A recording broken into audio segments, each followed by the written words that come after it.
a lot of fun. Oh, yeah. She said she's 80. You know. And then the sometimes You ready? Yeah, just hit got it on your computer. Just hit what? Got it? Yeah, got it on your computer. I don't see it on my computer. Just hit it there. Because you don't know about it. All right. I knew her before that. We did Bible class together. 60 years, so exercise because she has the Are people checking in with you now? Okay, good. I'm ready whenever you tell me that we're ready to go. You're good. Oh, all right. So do you hit this? Well, good evening. My name is Gerald Raffa. Hello out there to all the Zoom people. Like I said, my name is Gerald Raffa. I'm a retired federal agent, and on 9/11 I got caught in both collapses. My wife was also a federal agent, and the big boss ordered everyone in that day, so she came in too, and so I'll tell you this whole story. So it's 9/11, another day that will live in infamy. I took it from the day after Pearl Harbor. FDR addressed the nation, and he basically said, this day will live in infamy. My father had been in World War II in Korea, and he remembered that speech. And he told me, he goes, this is now your Pearl Harbor. This is your day of infamy. And he was right. He really was. So let me tell you a little bit about myself. All right.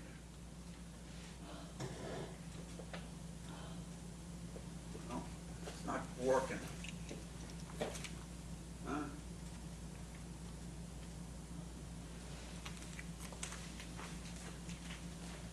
She told me to hit this button again.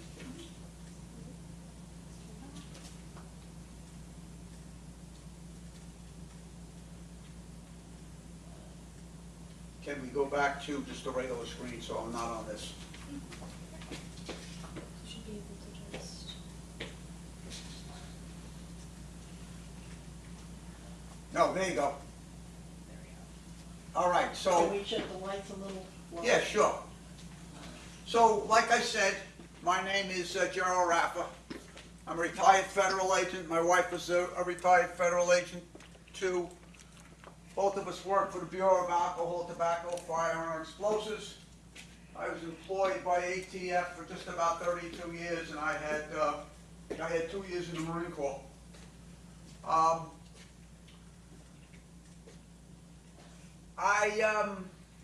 started with ATF in 1976, and for about the next 13 and a half years, I was a field agent working in a gun and drug squad.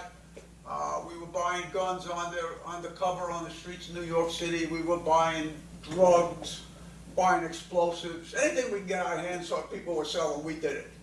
And that was really exciting. It was really cops in the office. I did so well for myself that in 1990, March of 1990, I was promoted to be a group supervisor in charge of New York Group 3, which was the arson explosive squad run by ATF in New York City. We worked along with the New York City Bomb Squad, the New York Arson and Explosive Squad, and the fire department's fire marshals. Basically, we had the biggest arson explosive task force in the nation. We also worked with the FBI. I had agents in my squad who were assigned to the FBI's terrorist task force just to keep up what was going on, around that time. This is all the stuff I'm going to talk about. Talk about the bombing of the First World Trade Center, Waco, the Murrah Building, Flight 800, the bombings of the 2 embassies in Africa, and then the USS Cole. This was all a lead up to what happened on 9/11. All right, so that's the last picture. That was the morning. That picture was taken the morning of 9/11. That's the North Tower here. right there has the antenna. Behind it is the South Tower. So let me just tell you what I'm giving you a prelude to what law enforcement, the military, the CIA, started to see happening in the United States from about 1993 up to 9/11. All right? So on February 26 of 1993, at 12:18 in the afternoon, a truck bomb detonated in the bottom of the North Tower, World Trade Center North Tower, down in the basement. It was loaded with about 3,500 pounds of ammonium nitrate, and it went off, killed 6 people, injured about 90 people more, destroyed the whole basement area of the parking garages. It went through the floor of the hotel that was located in the North Tower, and there was a lot of damage. I was amazed at how much damage How it many was. floors down was it? It was like 3 or 4 floors down. The thing went off, and it just ravaged. The cars were broken. The floor went through the floor. There was a lot of damage. And at that time, it was a big terrorist bombing. The guys who did it were led by a guy named Ramzi Youssef. Him and 3 or 4 other guys were assigned to pull this off. They thought that they could take down the North Tower by putting this bomb in there and having it go off. So the bomb goes off. Ramzi Youssef, very smart guy, he got I believe, a PhD in engineering. He went to school, I believe, in England. Really smart guy. You know, we always think of these people as being stupid, but the leadership of these guys, very well educated. And this was the first time that people started to hear about Osama bin Laden. So Ramzi Youssef, the bomb goes off, he gets out of there.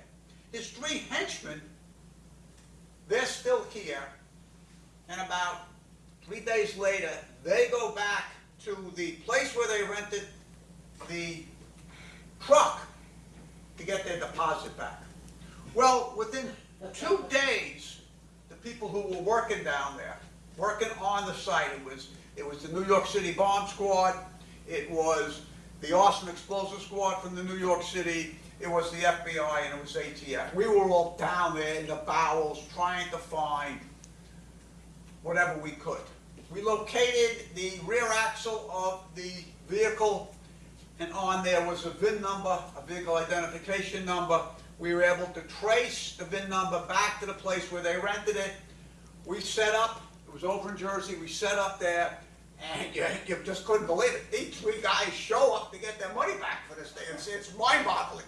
They're immediately collared. They went to trial. They got convicted. They're still in jail. Ramzi Youssef, he got away, and he goes back to Pakistan. He's in Pakistan, and in around 1995 and 96, the CIA and the Pakistani CIA and military, they find him over there. He gets collared. They turn him over to the CIA. He's brought to Germany. They put him on a plane, and they fly Ramzi Youssef back into New York City. He lands at Kennedy. The FBI is there with a helicopter. 2 of the guys, the 2 main guys from the FBI had been in my squad in the early 90s working on another big bombing with me, so I knew these guys. And now they're the 2 case agents assigned to the World Trade Center bombing. So they pick him up at the airport, and they put him on the plane, and he's going to the main prison, the federal prison, which is maybe a mile away from these buildings here. They're going to put him there, and the next morning he's going to be arraigned in federal court at the Southern District of New York. What they do is they put him onto the helicopter, they come, they hoover over, this is the west side, that's the Hudson River, they hoover over it, and they say, "Hey, Ramzi, It's still standing. Ramsey looks, he says to them, for now it's still standing. All right? He knew. They were already in the process after the building didn't come down. He knew over the 2 years that he got away that they had put this other thing for the World Trade Center into gear. So I'll get back to that later on. So that's the building there that morning. But let me go on. So you had the first bombing of the World Trade Center. Then 2 years, no, and then 2 days later, it was on a Friday, you had the first bombing. On Sunday, ATF raids the Branch Davidians compound down in Texas. Waco, Texas. They were storing all sorts of illegal guns, all sorts of guns, and a lot of explosives. ATF got wind of it, and ATF decided that they were going to knock off, what was his name again? I forget now, but it was Koresh. They go, they raid the place, big shootout. 4 ATF agents got killed. Some of the Branch Davidians got killed. They now are in there. The FBI, when agents get killed, federal agents get killed, they come and they investigate it. They took over the investigation. And in April of that year, they decide they've had enough. They're going to try to go in. They tried to go in, and Koresh and his people burnt down the whole thing. It was watched on TV. It was phenomenal. ATF and the FBI took a lot of criticism for this, but it is what it is. Were they connected with the terrorists or not? No, but I'm just trying to give you a profile of what the mindset of law enforcement, of the FBI and ATF and the cops and the military and the CIA. Around that time, you're starting to see two things of terrorism. We considered Waco a terrorist act, all right? So that happens. The next thing that comes along is the bombing of the Oklahoma building, the courthouse out in Oklahoma. That was done by, Timothy McVeigh, is that right? who? Timothy McVeigh? Yes, and 2 other accomplices. They load a truck up with about 5,000 pounds of ammonium nitrate. You mix the ammonium with the nitrate and it becomes a high-class explosive. Not a military explosive, but right underneath it. Military explosives are made to rip and tear and everything else. This was one step below, but it's very powerful. He parks the car outside the thing, he walks away, it goes off, it kills, I think, more than 100 people. I believe 31 of them were children. And it's a disaster. They catch McVeigh, and he's unapologetic.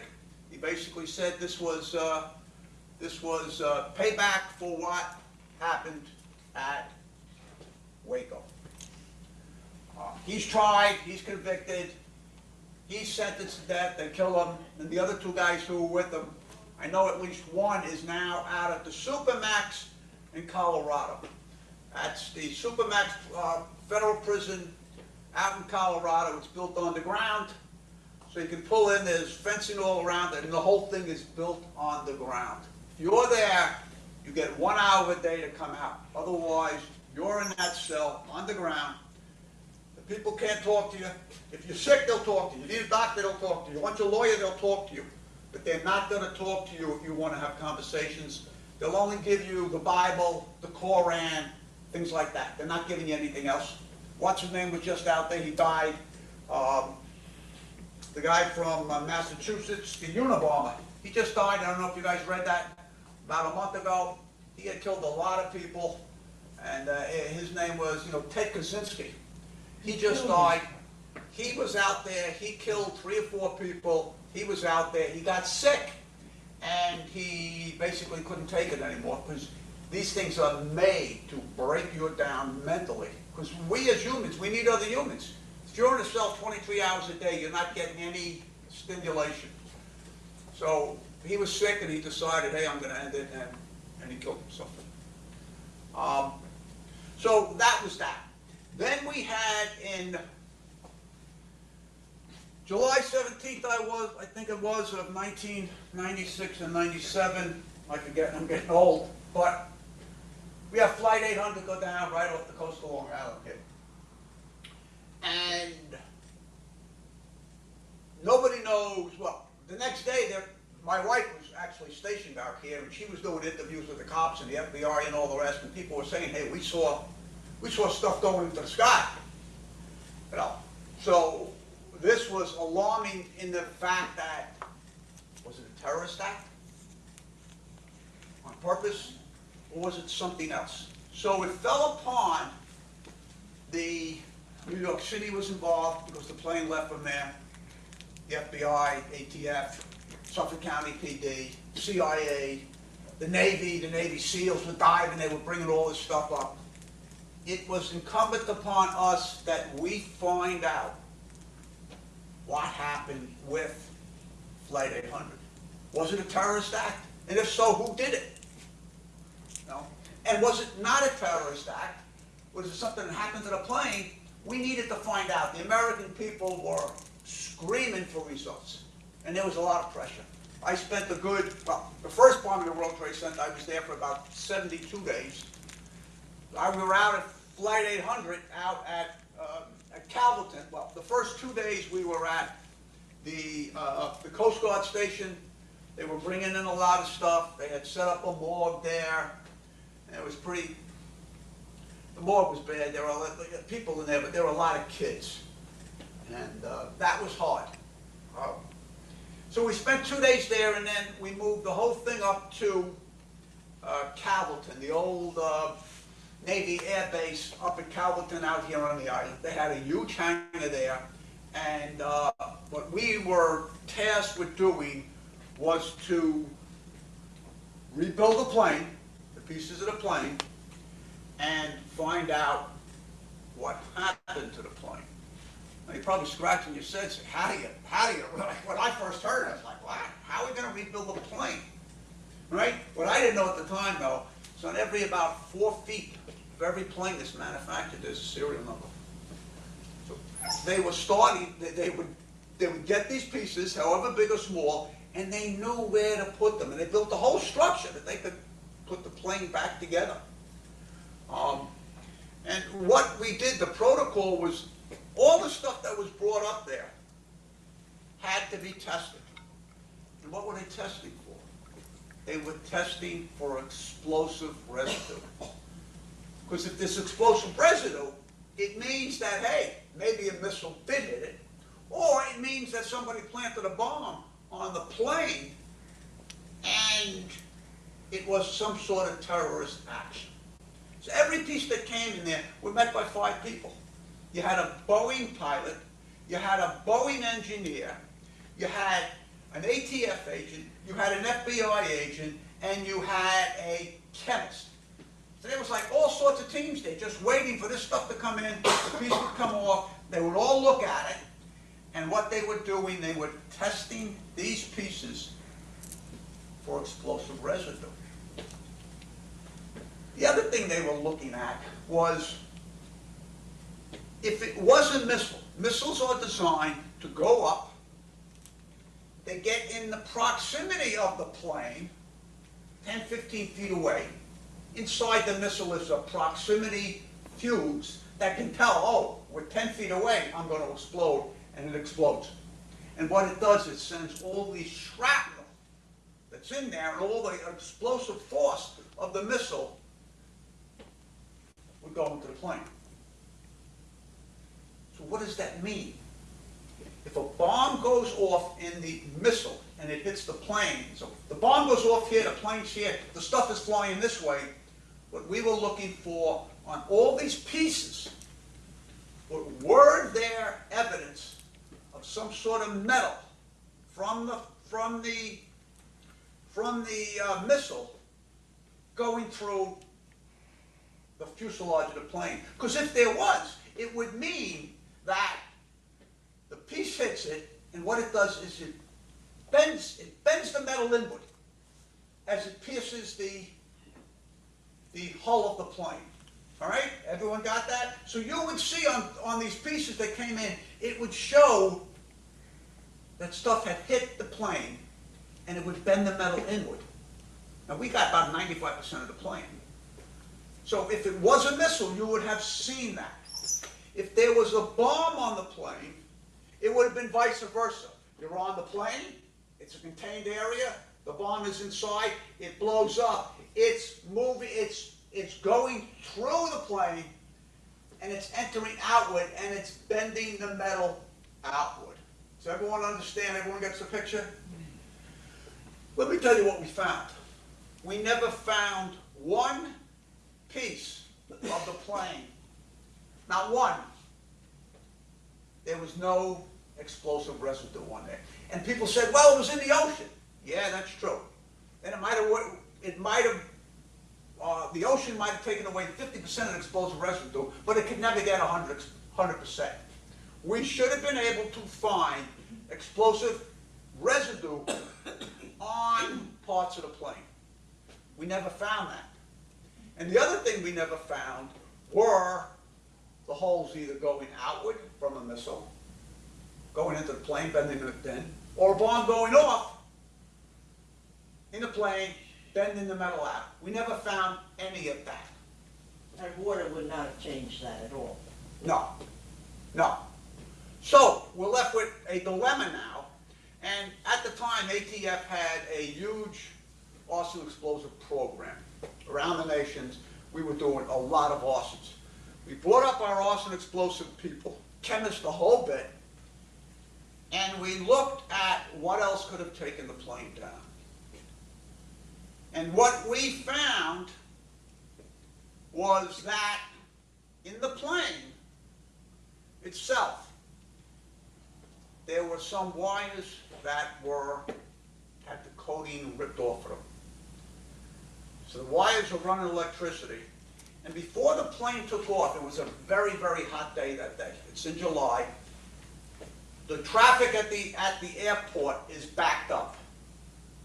So all the planes have on their AC systems, right? Keeping the people cool before they take off, right? If you have AC at your house, somewhere in your house you have a hose coming out of your AC letting the water out, because the AC takes in the hot air, cools it down, it cools your house, but there's a residue of the water that has to get rid of. If you don't believe me, go home tonight, look at your AC, you'll see somewhere where there's water coming out of it. So what you had in the wings of the plane, you had this wire that was normally not going to mix with water, but there was a lot of water residue from the air conditioning units in the wings of the plane.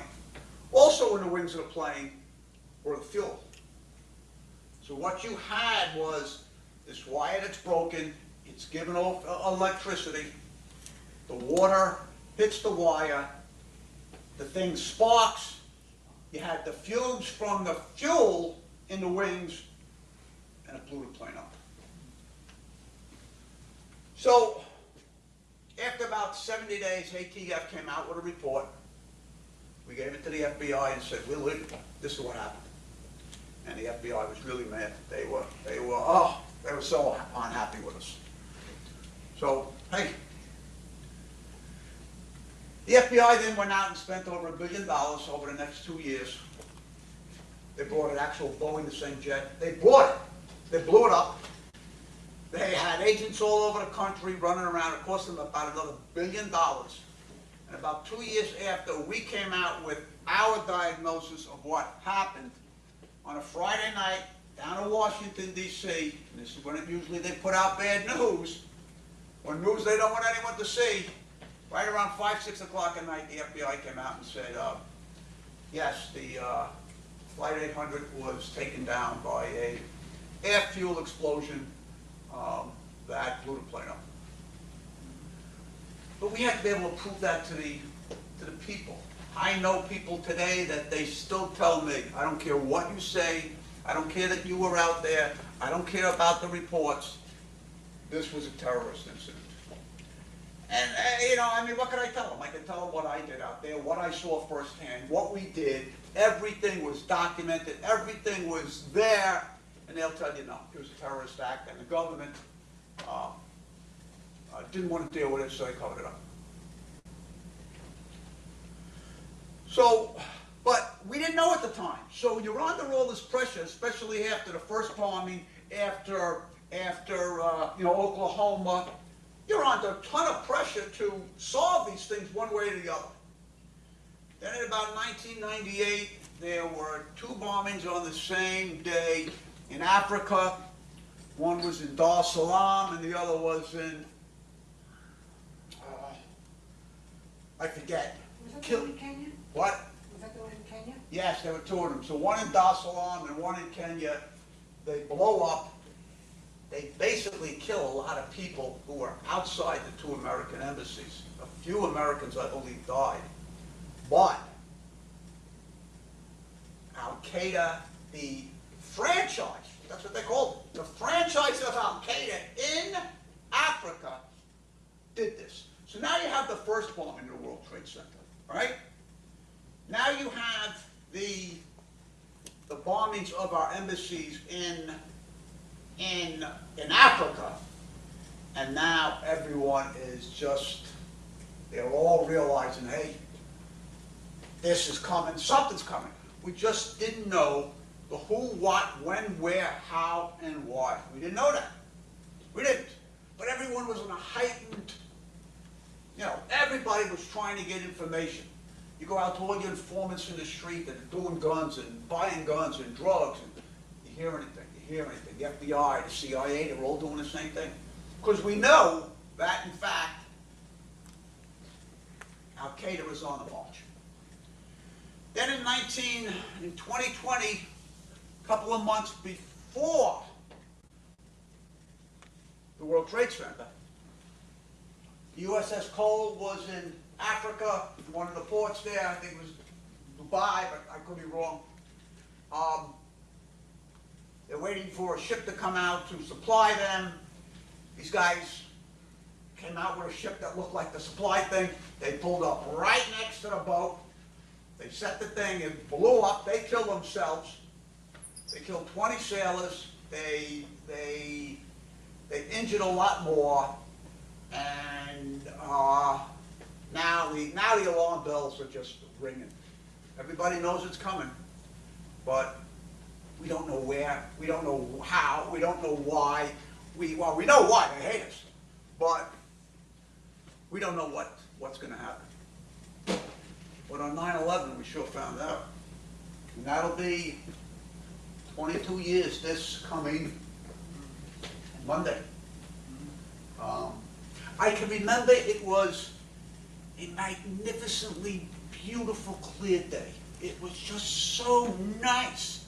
I was going into Brooklyn that morning, right across the river from the buildings, when in fact I look up, I see the buildings are burning. So this is exactly what we did. I got onto the highway. I went across the Brooklyn Bridge. They had closed down the Brooklyn Bridge by that time. I was the only one on the Brooklyn Bridge going in. You had people coming out, but I was the only one going in. So I get there, I park my car. Oh, it was maybe a couple of months old. It's the last time I saw the car. It was destroyed. I had all my gear in there. It was gone.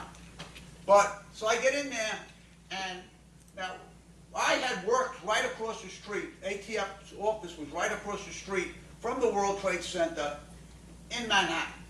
And I had been there for 16 years. We were right across the thing. So I parked my car over by the church. I think it's St. Paul's, right downtown.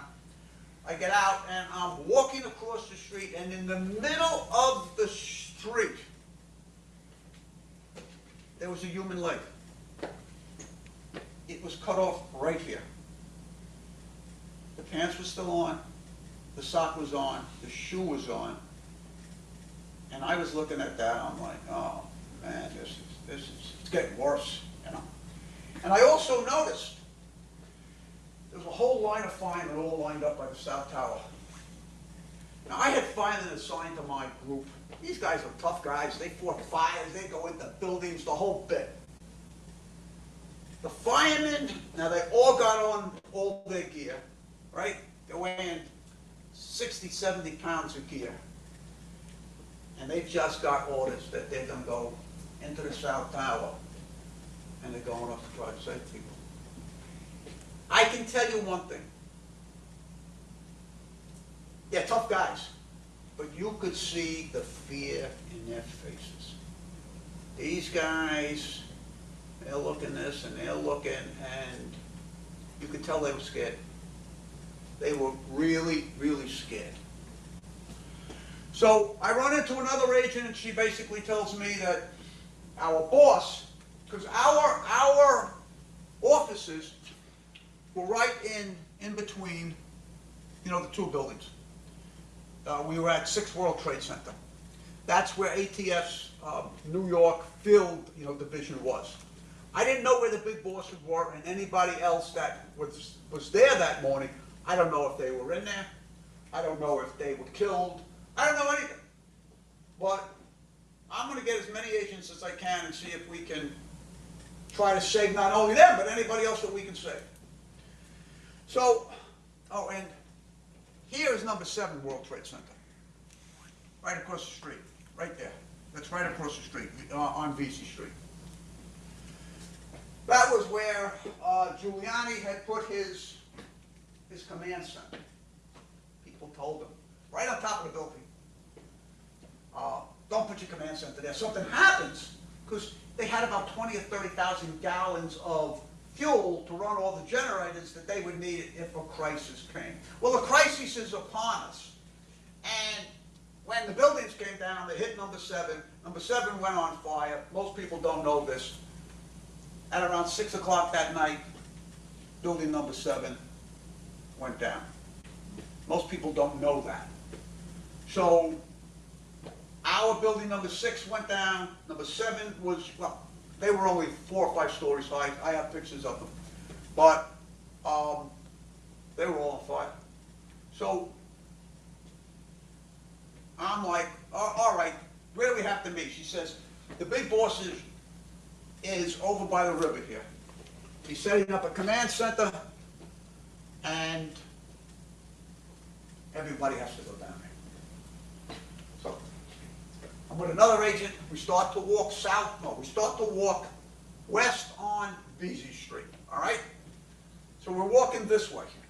We're right below the North Tower, in between the North Tower and Building 7. And the cops, now the cops had helicopters up. And the cops were on the radio. And the cops start yelling, we just heard from the guys up by the George Washington Bridge. Another one's coming in. And I'm like, there's really no place to run. It's coming down. This is north. The Washington Bridge is up here. It's coming down this way. And I'm thinking to myself, oh man, another jet's going to hit, and I'm going to be right below it. Right? So I run into the garage in Building 7. They had the doors open. A lot of people ran in there. And suddenly you start to hear this noise. It was the loudest thing I've ever heard. I think it's the jet going 500 to 600 miles an hour. It's coming in. It's getting louder and louder and louder. And it's like, I'm thinking to myself, what am I doing here? You know, that's a flash through my mind. And the next thing you hear is this huge boom. I think it's hit the building. What I didn't know was that South Tower had just collapsed. We were around the corner from the South Tower. I couldn't see. I had no idea. And there was a jet. It was a United States jet that had left up in Massachusetts at Otis Air Force Base that was armed. They had sent that across Massachusetts, and the guy used the Hudson River as a flight path. So, but I don't know any of this. Nobody knows any of it. You know, we're told, right, another plane's coming in. So the building comes down, and I'm looking out the door, and all this noise is going on, and suddenly I see what I think is the jet fuel hitting the ground, because it's sort of reddish. And I'm thinking to myself, that's the funniest looking fuel on fire that I've ever seen. I'm thinking to myself, this is it. It came across the street like this, and it's completely black. And I have no comprehension of what just happened. I didn't know. And I'm like, feeling myself to see if I'm burning, but I'm not burning. Well, what you guys were watching on TV was when the building came down, you had all the smoke generated, right? And it looked white. Didn't it look white? You were caught in the, if you were caught in the actual cloud, well, that's the North Tower there, right? But if you were caught in a cloud, it was pitch black. So I'm thinking that the aviation fuel is coming down, I'm going to be burned to death, and the next thing I'm alive, but I can't see. I put my hand to my face like this. I can't see. And it's so disorientating. You have no idea what happened. I was caught in the bottom of the building for a good 7, 8, 10 minutes. The wind came off the Hudson River, started to blow some of it away. And I could see that I still didn't know the building came down. I could see that I could get over to the west side and hook up with the other people in ATF. So I come out, the agent I was with, I don't know where she is. Boom, she's gone. So I'm walking down to the corner of Vesey and Church, which is right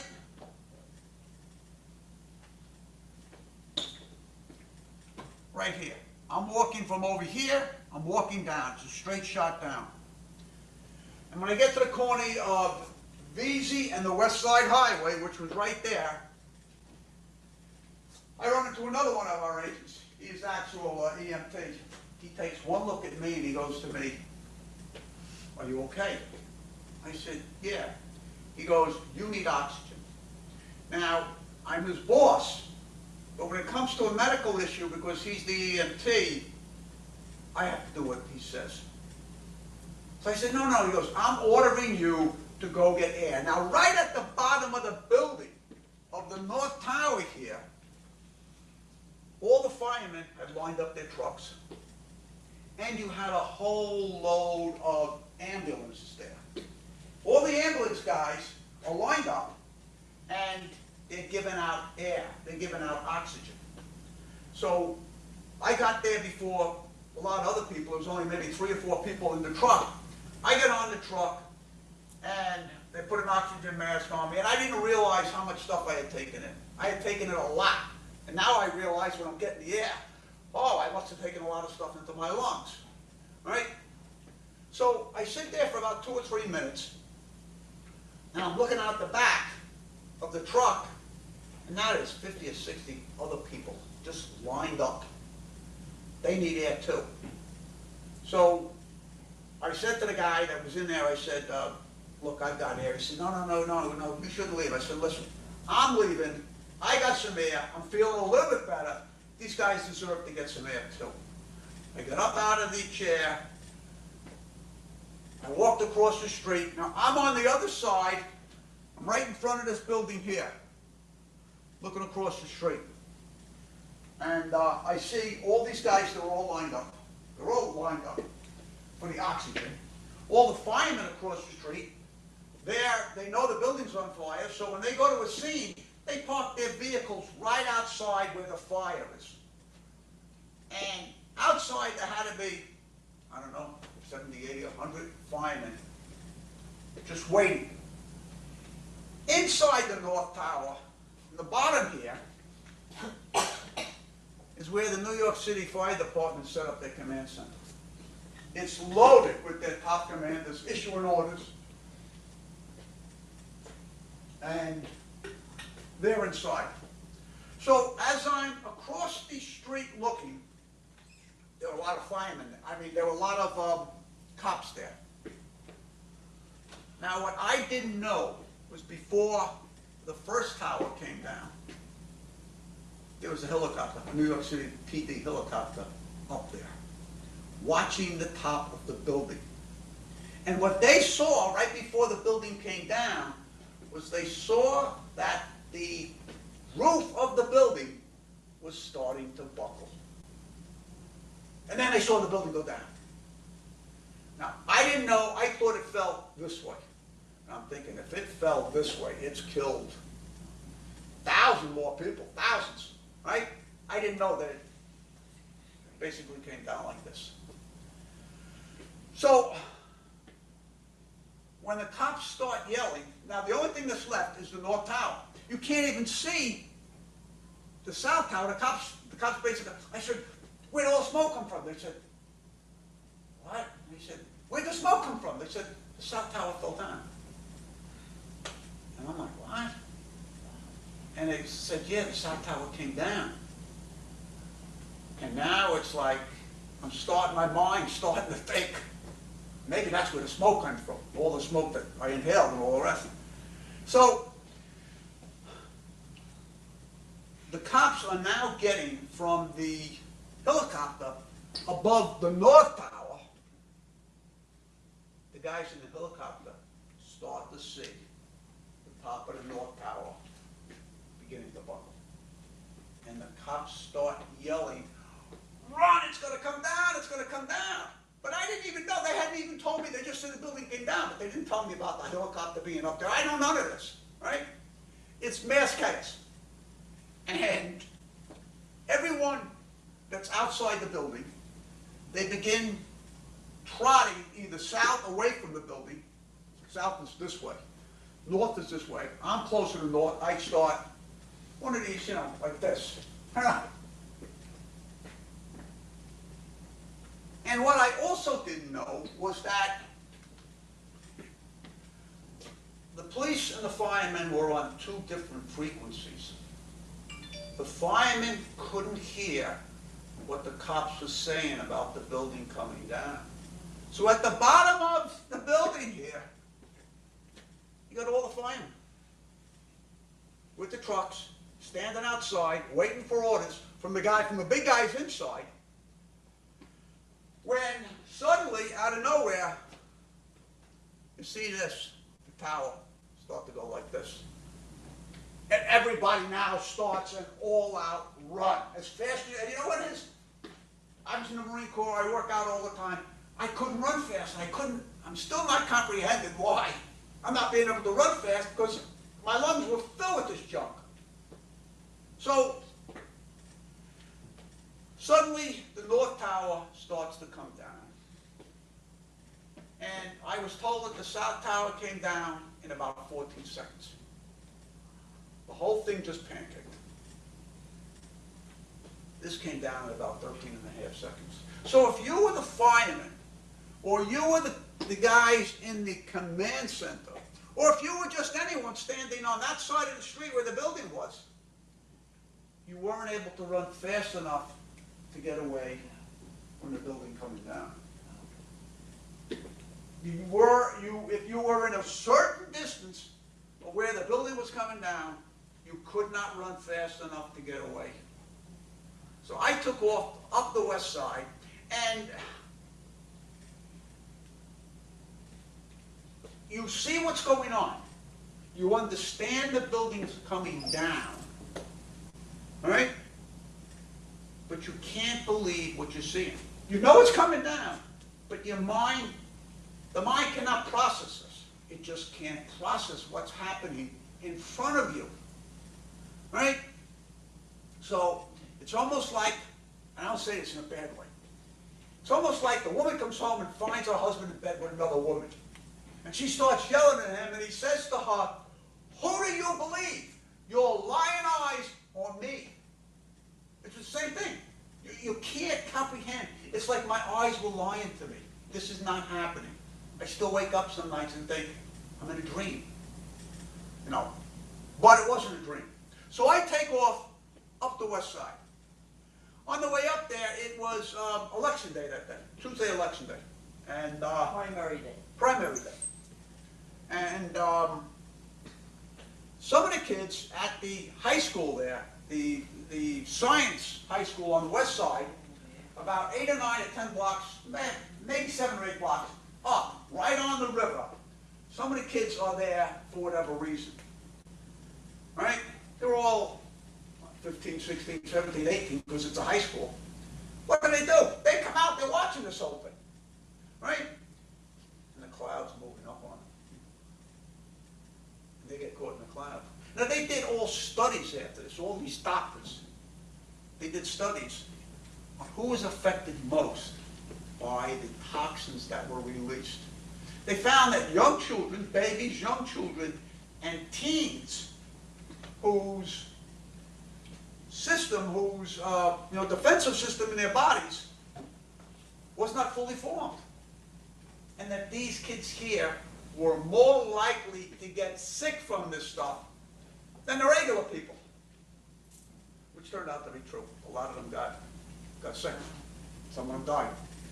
Because their immune system was not completely formed. Not that that has stopped people like me who were there, and all the guys who worked on the pile afterwards, they all got sick too, and I'll talk about that. And they're all dying, but I'll get to that. So I run up the west side, and I'm the only one that I know is still alive out of the whole command structure of ATF in New York City. I don't know where the bosses are, I have no idea.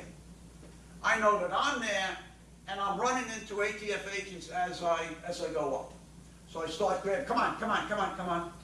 I get about 15 guys, 20 people, and, well, let me just back up a little. So we get farther up, and my wife was an agent.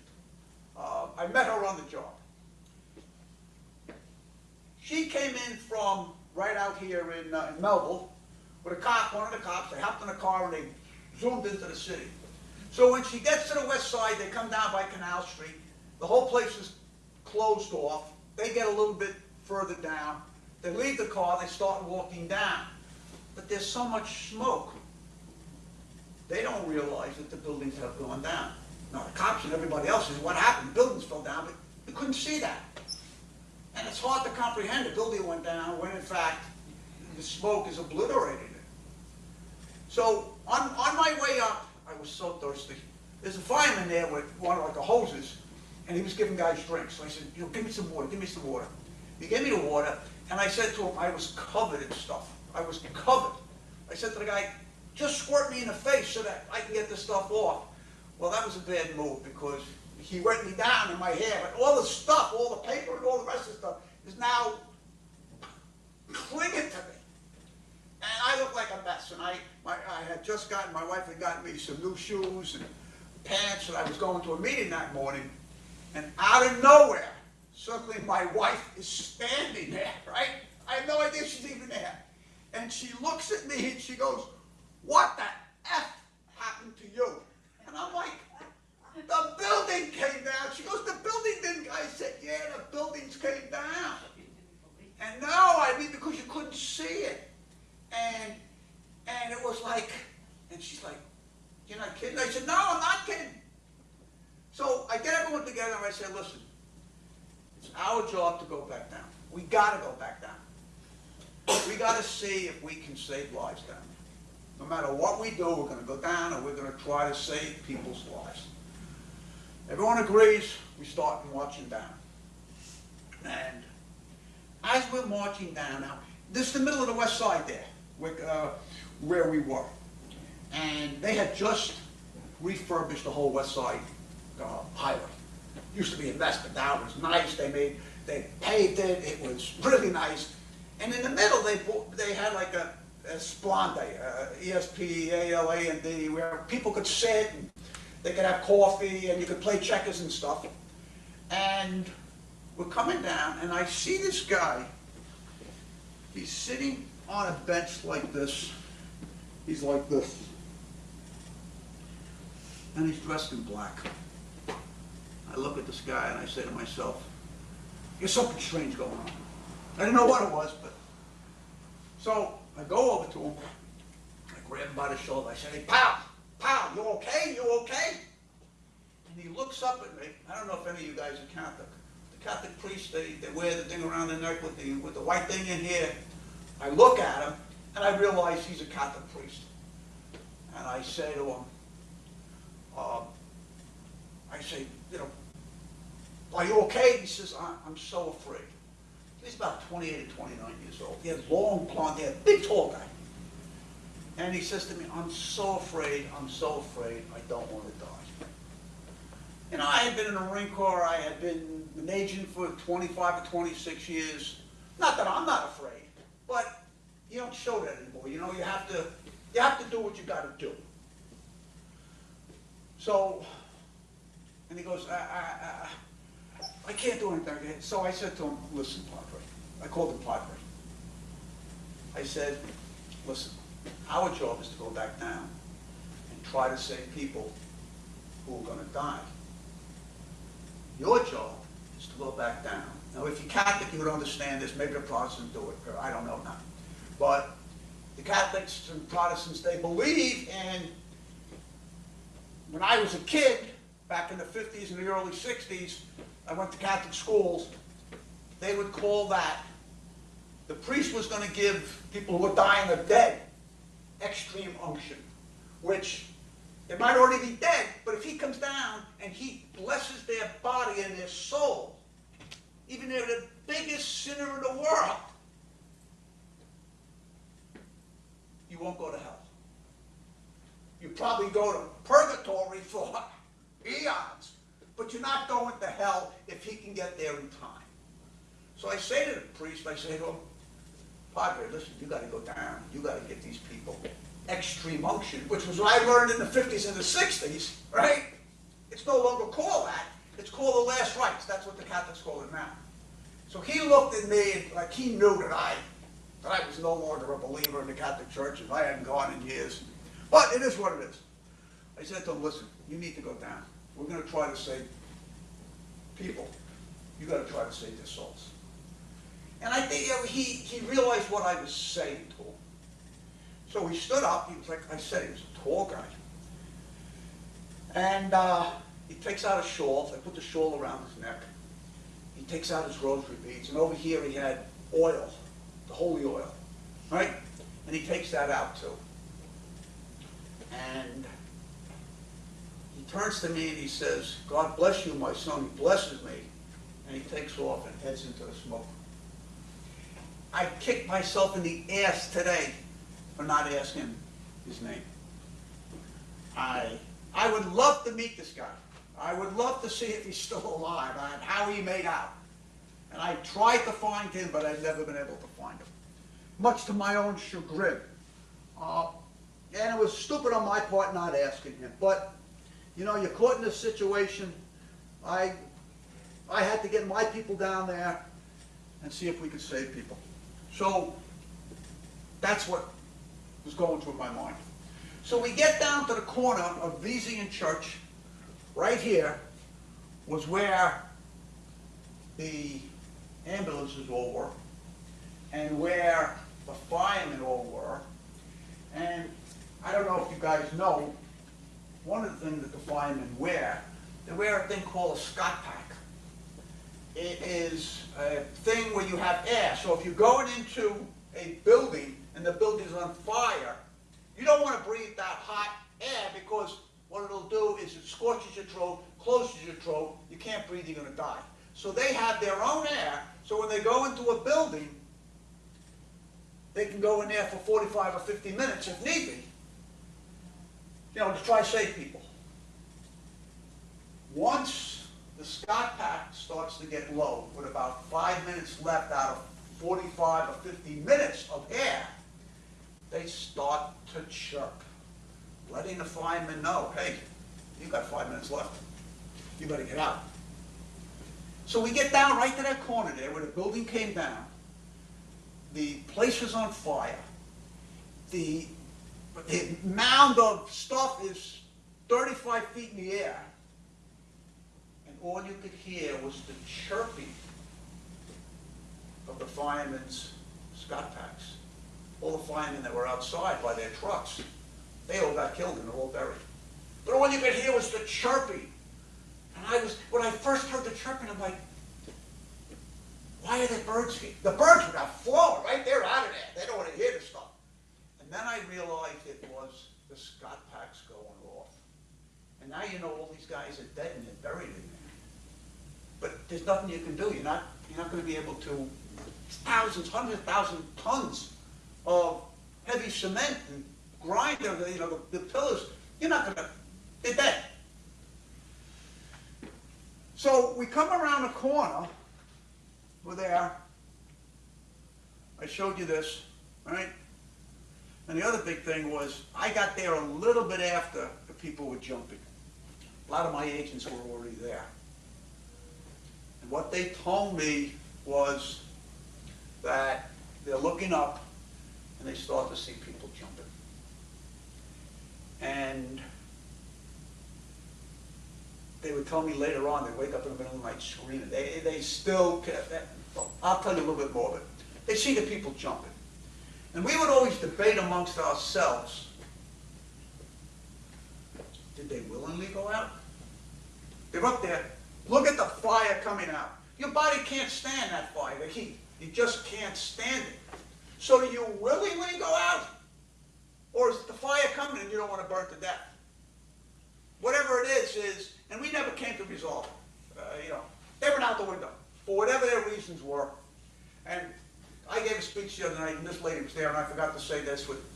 Afterwards, there was some in the Catholic Church that came out and said the people that jumped, they went to hell because they killed themselves. Instead of the fire hitting you, and when I heard that, I was so outraged. The nerve of these people to say, you're going to die, and you pick the way you're going to die, and then people are saying, well, you should let the fire burn you. I'm still outraged at that today, that people in the Catholic Church would say that. So that's what it looked like. There's the second plane going into the building. The first building gets hit. The bosses in this building here were telling people, stay, don't worry, stay, don't leave. I can tell you this. If you're in a place where there's a fire, or you can smell a fire burning, you shouldn't listen to anyone but yourself. You got to get out. That was the biggest thing that people learned from this. Something like this happens, you got to get out. Even if your boss says on fire, you're good. I'm leaving. You stay here. The guy would have died anyway, and nobody would have known. It's absolutely crazy. Now they crank these planes up. Usual speed is about 450 to 500 miles an hour. They had the things 600 miles an hour when they hit, and all of the planes they used. They did these homework. These guys. I told you they were smart. They were all long-range flights going out to the West Coast. They were loaded with fuel. Loaded. And these buildings were not built to withstand, number one, the plane going in. But once that jet fuel ignited, that's what you got. And then everything started to go on fire. The cement, I never knew this. Cement burns. I never knew that. All the stuff in the building was burning. And it's giving off all this toxic waste. Look at that. Look at that. That's incredible. The heat that comes from that. Well,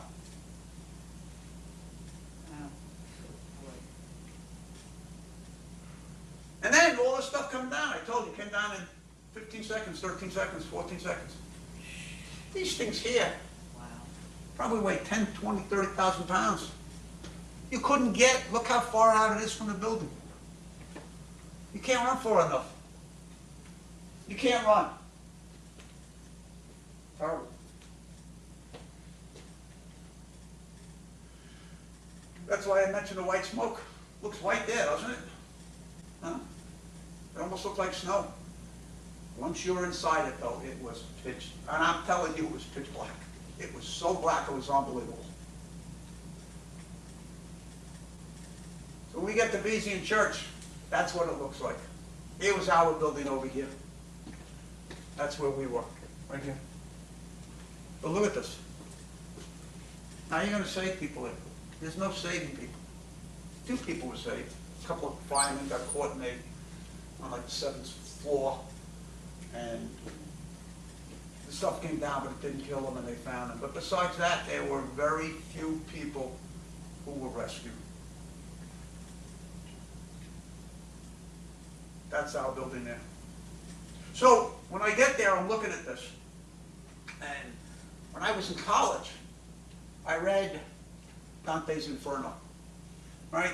How Virgil leads Dante down into the depths of, to the gates of hell, and opens up, and Dante sees all the souls in there burning, and I'm looking at this, and for whatever reason, it came into my mind, this is Dante's Inferno. I mean, you read a book, but now it's like, this is really real. This is what popped into my head. The 7th layer of hell. That's right. That's right. So, the bottom line is, this was so real, and I'm looking at it and I'm thinking to myself, oh my God. And then I was watching this and I'm thinking to myself, because now you start to see a lot of people showing up, all the firemen are trying to get in. I mean, everybody there is trying to help people. So I think of the famous story of A Tale of Two Cities. It was the best of times, it was the worst of times. Well, it was the worst of times here. But the response of all the people that day who gave their, like I told you about the firemen going into the building, those guys are heroes, whether you know it or not. And then you saw what happened after the next couple of months. The bottom line was the American people stood up and they were going, we were going to war, absolutely going to war. And so that was the good part of it. That was the good part of it. That went through my mind also. It was the best of times and it was the worst of times. But there were a lot of heroes that day, and a lot of those heroes. My wife spent 35 days on the pile, and then they sent her for 2 weeks out to Staten Island to work at the landfill out there, where they were bringing all this stuff. I was there back and forth. I was a boss, and I was coordinating people coming in. And I wasn't down there as much as she was, but it takes a big toll on you. And it really has affected a lot of people in a terrible, terrible way, and I'll speak about that in a little while. Look at that. Look at all that smoke coming out of there. And it's loaded with carcinogens. It's just loaded with carcinogens. The actual fuel itself was a carcinogen. Guys down there who were at Shanksville, a lot of them are getting sick because they went out there and they were dealing with the plane went down with a lot of fuel oil was there, which is really carcinogen, and they're all coming down with cancers. And then the people at the Pentagon, So this thing was a disaster all the way around. And it was well planned. And these guys, like I told you, they're not stupid. We think of them as camel jockeys. A lot of them are. But their leadership is like our leadership, the generals here and all the rest. Whether you like that or not, you have to understand that the guys who were doing this were smart. They realized from the first bombing of the World Trade Center that these buildings were not going to come down with just a 5,000 or 3,500 pounds of explosives. And you know what? They thought this through. And let me get back to Ramzi Youssef. So that day, this thing happens. The 2 agents that went and got Ramzi Youssef, put him in a plane and said, still there. And he said, for now. They were ordered that day. Nothing was flying. The FBI got a plane, told these agents, get on a plane and go out to the Supermax in Colorado. Go out there now and interview Ramzi Youssef. They get there. It's that night. They go down. go down however far, they go to Ramsey's cell. Now Ramsey's in there with his uncle, who was the Sheikh Khalif. He also got arrested too, I forgot to mention that. They were two of the main plotters with Osama bin Laden. They open the door, right? Ramsey's sitting there, he looks at them, he recognizes them, and he says to them, "It's happened. You would not be here if it hadn't happened." He knew the whole time. He knew, and he was sitting and waiting for it to happen, and when they opened the door, that's what he told them. It's happened. These guys are dedicated. They're dedicated like our military is dedicated. You know, to us, we're a foreign power who's invaded them, and they don't want to hear it. We don't look at it that way. We look at it differently. But one man's terrorist is another man's hero. And I don't say that lightly. Look at this. Look at the fire truck there. It's right under the buildings. All the firemen that died are in there.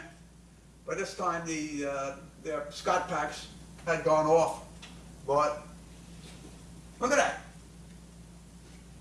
And look at all this stuff. I'm covered in this stuff. Everyone's covered in this stuff. And it's all carcinogens. Those are all the fire trucks that were ruined. These were probably further back. All of these here were right by the building. They all got crushed.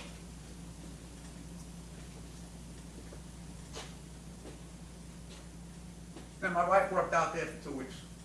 And she said the worst part of it all was they had set up a kitchen out there in the middle of a field at the top of where they were burying all the stuff.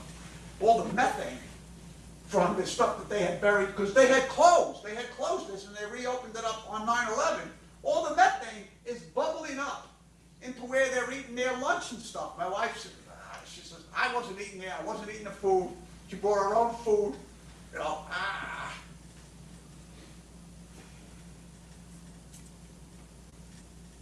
All right, so let's talk about the ramifications and the subsequent effects of 9/11.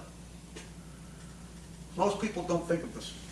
I give a lot of 9/11 speeches. And I forgot to ask, was anybody here at 9/11?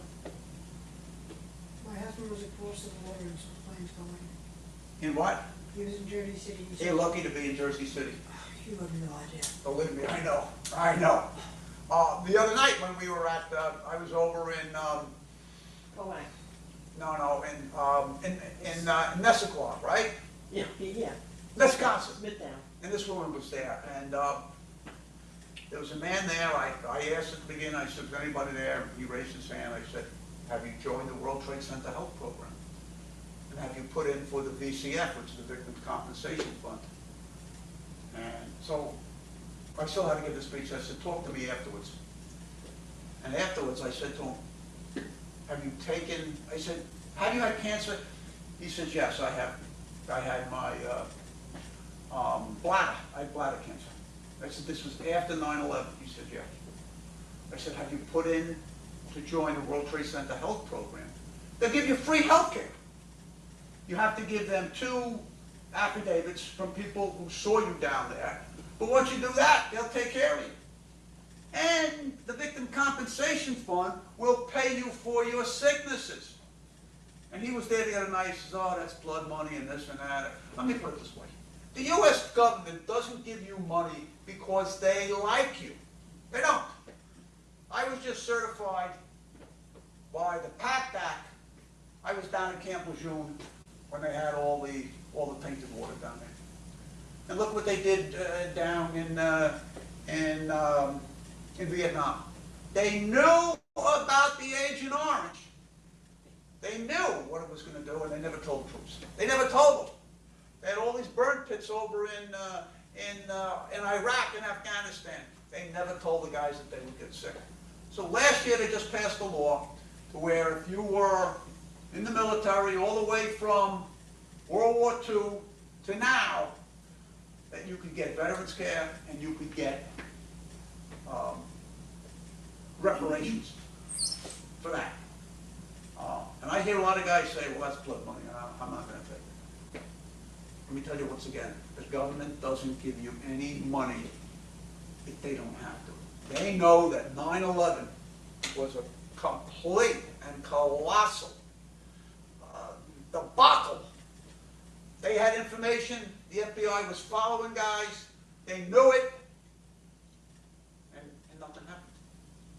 Yeah. All right, so let's talk about this. We basically went into two wars, one in Iraq. I remember the speech when George Bush came out that evening, said we're going to go to war, and I'm thinking that he's going to say we're going to war with Saudi Arabia, because 19 out of the 20 hijackers were from Saudi Arabia, right? That's who I thought he was going to say. Then he says, we're going into Iraq, and I was like, what are we going into? They had nothing to do with 9/11, but that's where we were going. And that's where we went. And then we went into Afghanistan also. And we got kicked out just like we got kicked out of Vietnam, out of Saigon in '75. So, since 2001, we probably had about 8,000 military people who were killed. All right? And then we had at least another 40 or 50,000 that were wounded. These guys, I never believed in this thing, this volunteer army. I don't believe in that. I believe if I was the president and I had the power, everybody would go. You turn 18, you got to go. Oh, you want to go to college for 4 years? Good. All right, the guys that go in have to do a year and a half. You go to college, you now owe us 5 or 6 years. But you all have to go. Oh, and you are in a wheelchair? All right, we're not going to make you do push-ups, but we'll give you a job, and you could do that too. I believe that everybody should go. I really do. Especially after something like this. Because the military has been gutted, whether you know it or not. All right? You got so many guys, on average, there's at least one veteran who kills himself in self-defense. On average. Sometimes it's higher. And they all have this PTSD. You know, they did multiple tours. Their families were neglected. Their kids were neglected. The horses.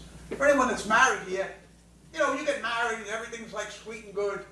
You get a few years in, you have kids. To keep a marriage going, it's hard work, right? It's work. And if you're not home, and even with people being home, a lot of marriages fail. But here, the military guys, they're away forever. How do you keep a family together? How do you do that? You know, the divorces in the military is just skyrocketing. You know, they're not home. They don't see their kids. I mean, you know, there are real problems there.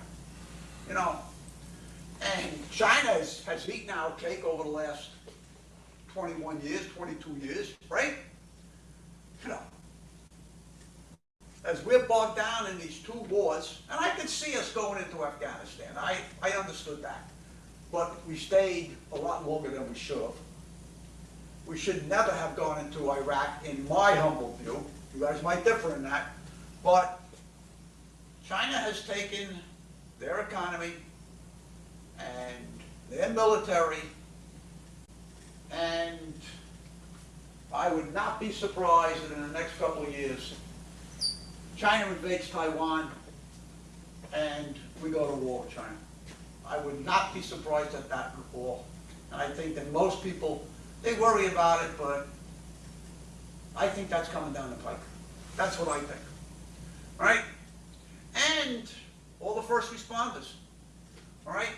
There were 2,997 people killed on 9/11 that we know of. Some of the bodies were never found, incinerated, so there could be more. But between Shanksville, the Pentagon, and the World Trade Center, we lost 2,979 people. 2,997 people, right? So far, the responders who work down there, it's up to about 7,000 people have died. and they died from 9/11 related cancer. They died from that, because you were down there, and your body cannot, as tough as you might think you are, you're young and this and that, you get all this stuff into your system, and you get sick. And I believe that if we don't cure cancer, until we cure cancer, which is the main cause of people dying from 9/11 related cancers, that a lot more people will die. That's what I believe. I go over to, right here in Comac, they have the World Trade Center Health Program for all of Suffolk. It's right off of Northern State. That's where I go on my yearly thing there. Well, you have cancer. No, I have cancer though too, but I go there. But see, I've always worked out. Since I joined the Marines when I was 18, I always have worked out. Today I did 5 miles. That's not a lot. Usually I do. I went to the gym today. It was just too hot. Most days I walk 2 to 2.5 hours every day outside in the summer. You know, so I try to keep myself in good shape. I go over there, and you should see some of these poor guys coming in, the firemen over there, the law, or the cops, or whoever.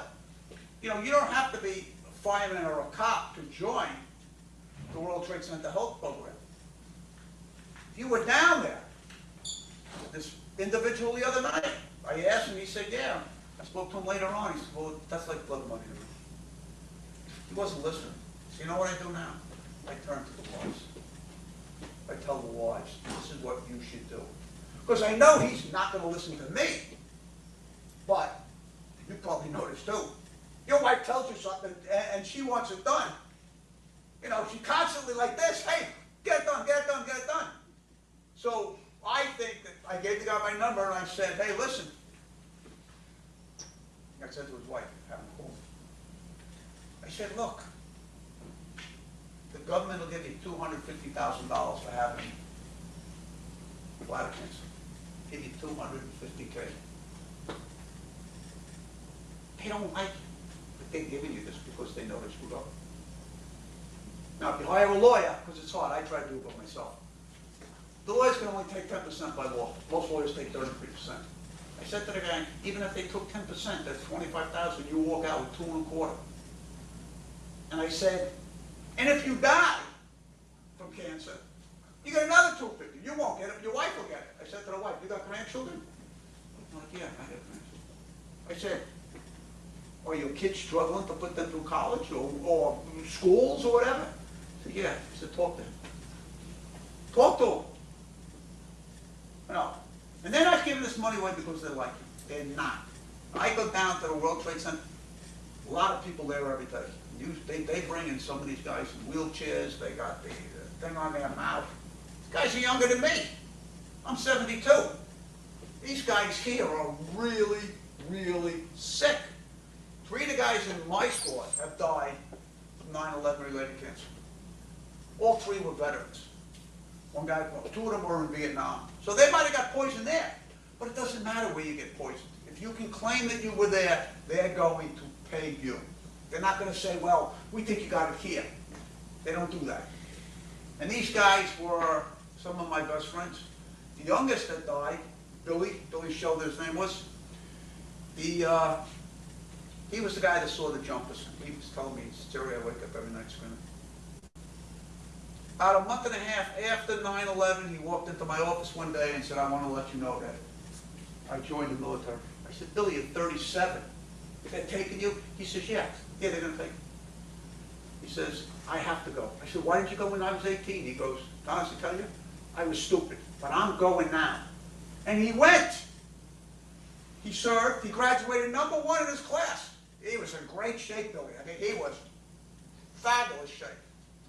He went over, he fought in Afghanistan, they had all the burn pits there, he came back, and came back at around, I don't know, 2004, 2005. After being in Afghanistan, they sent him to Florida, where him and his wife had kids and all the rest. And in 2014, I got a call. I heard he was sick, I called him and I said, you joined the World Trade Center Health Program? And he didn't know, and So I actually set up the whole thing for ATF. I went down, I worked my way into the director's office, and I had paperwork there, and I said, this is what's happening, you have to. He said, but they're retired. I said, they're still ATF agents, and you got a lot of ATF agents still on the job. It's your job to take the bull by the horns. And they finally did some stuff. After they lost it after 2 years, and they asked me to come down again and give it to them again. But now they're working on it. Now, I just called there last week because the deadline was ending for the PACT Act, which all the veterans. I called down there, ATF over the last 8, 9, 10 years. I've been out 15 years already, so I don't even know these guys. They've hired a lot of veterans. And I spoke to them down there, and I said, you need to put out something nationwide to all of our veterans if they were at one of these locations. It wasn't in Vietnam vets left there, but from the first Gulf War, the second Gulf War, and in Afghanistan, you need to let them know that to put in for this. And I got a call from one of the big leagues down there basically telling me, this is great that you're still doing it. For the last couple of years, I would go down every year and speak on 9/11. They had a Zoom thing with all the agents around the nation, and I would tell them, if you were at one of these sites, you should join. You should join. And here's my home number. I give them my home number. Every now and then, it's dropped off a lot. Every now and then, I'll get a call, usually about 8:30, 9 o'clock at night. I pick up the phone, and I'll say, who's this? And the guy will say, are you Gerald Raffa? I'm like, yeah, who are you? So I'm Agent so-and-so from ATF. And I say to him, I know right off the bat why he's calling me. I said to him, you're sick, aren't you? He's like, yeah. I said, and you didn't listen to what I told everybody. He said, I never thought I'd get cancer. I said, do you have a pen and paper there? He's like, yeah. He said, here's what you got to do. And about a week later, I called back just to make sure that he did everything. And I said, you can call me anytime. You can call me in the middle of the night. I don't care. I'm out 15 years, but I still care about the people there. The guys down in Shanksville and D.C., they didn't even know they could get benefits. They said, but it's the World Trade Center. I said, you're part of the World Trade Center. And everyone thinks it's just for cops and firemen. There's only about 100 and maybe 30 or 40,000 people that have signed up for the World Trade Center, the health program. You know how many people were down at 9/11 for the next 4 or 5 months were there that day? Had to be millions. But the people don't realize that they're eligible to get taken care of. That's one of the reasons why I give this. I mean, I like giving this speech. I mean, about 2015, I finally decided I was going to go to the museum down there. Have any of you guys been to the museum down there? It's chilling when you walk in. You walk through, right? I actually had to, wherever there was a railing, I was holding on to it. I was holding it because I was back to that day. I've been there about 8 or 9 times now. And I give these speeches, and it's really good therapy for me. But when you go to the 9/11 thing, they bring in a psychiatrist and all the rest. They give you like a 20-page thing. And they want to know, are you using drugs? Are you committing crimes? Do you wake up in the middle of the night screaming and yelling? Because they know that a lot of people have the PTSD and that they're all screwed up. They're all screwed up. For me, going down there was good. Like I said, I've been there 7 or 8 times. I don't do that anymore. I give the speeches. I'm not afraid to give the speeches now. But when I first started, I'd be holding on to the desk like this for dear life. Because it brings it right back. And every year, I turn it on in the morning of 9/11, I watch for maybe, I don't know, 15, 20 minutes. That's all I can take. And I can't take it with the families reading the guy's names. I'm like, oh, man. Those families are still destroyed. They're still destroyed today. You lose a kid, or you lose a husband, or you lose whatever. That takes a lot out of you. It really does. So do I have any questions? Anybody? Yeah, go ahead. You said that you have meetings in the Commemorate. Where is that located? Is that Roman Kettering or is it someplace else? No, it's right next to, if you took, It's in the 500 building. if you took the Northern State Inn, you get off on Comac Road, you get off, and when you get off, if you're heading west, you get off and you come up to the light and you make the left, you get right into your right lane, and it's the big building right there. The old Lily Tulip building, What? the Lily Tulip building. Yes, right there. And they have its own parking thing, so when you pull up, don't go down to the very end. I mean, if you were gonna go there, they have parking for all the people who come in. And they're very nice, you walk in there, they're really, really nice. I mean, they bend over backwards for you. They really do. No. Any other questions? Yeah.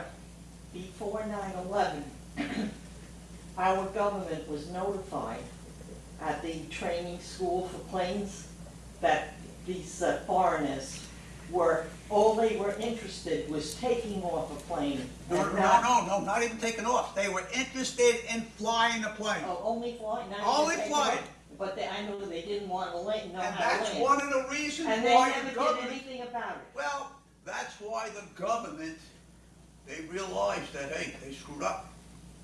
The FBI was looking at That this, was and the they were, biggest screw up. and they told the FBI, no, don't worry about this, you know, this is, don't worry about it. The FBI almost went out of business.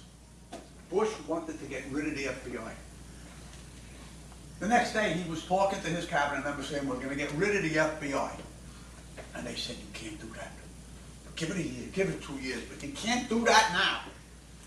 You know, and they didn't, and the FBI is, you know, the FBI is the FBI. You know, but, look, we all make mistakes, people make mistakes. We're not perfect, we're not. But when you're dealing with these other people, and these guys are committed just like our military's committed. I hate to say that to people, people think, you know, this guy's probably whatever. But I look at it in a realistic fashion. I was forced to do that when I was working for the government. You know, that you can't take it personally, that these guys are committed guys, and you know what? With 19 people, they have cost us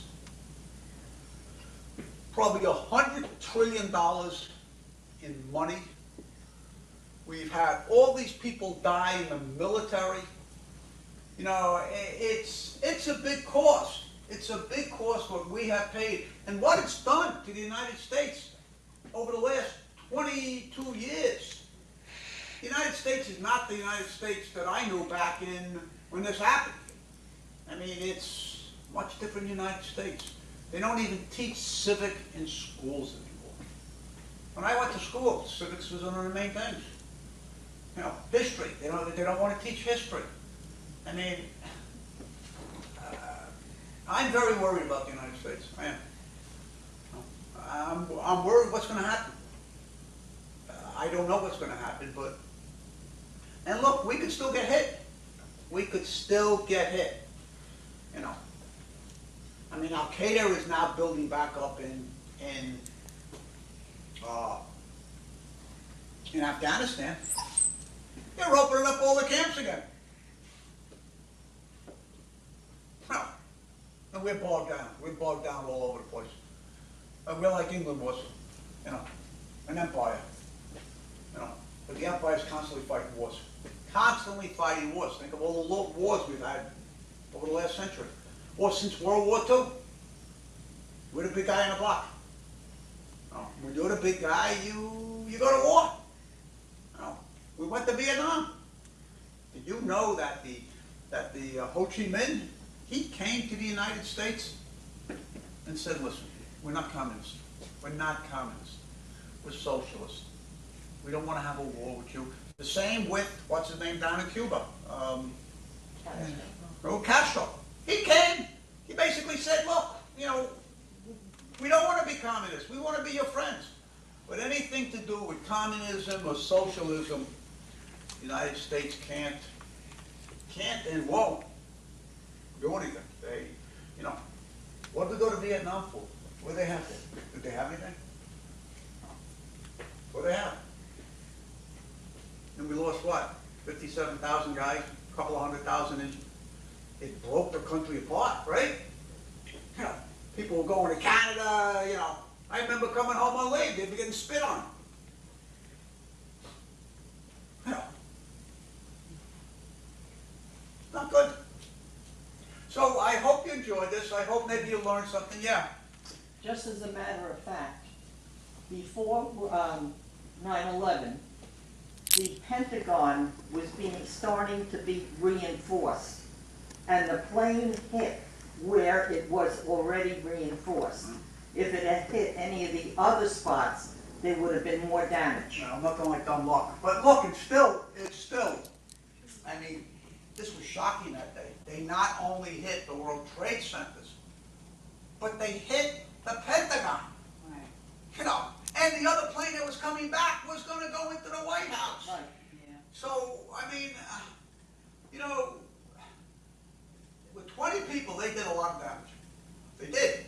What about all these guys that got on the plane? Was there any question about it? What do you mean?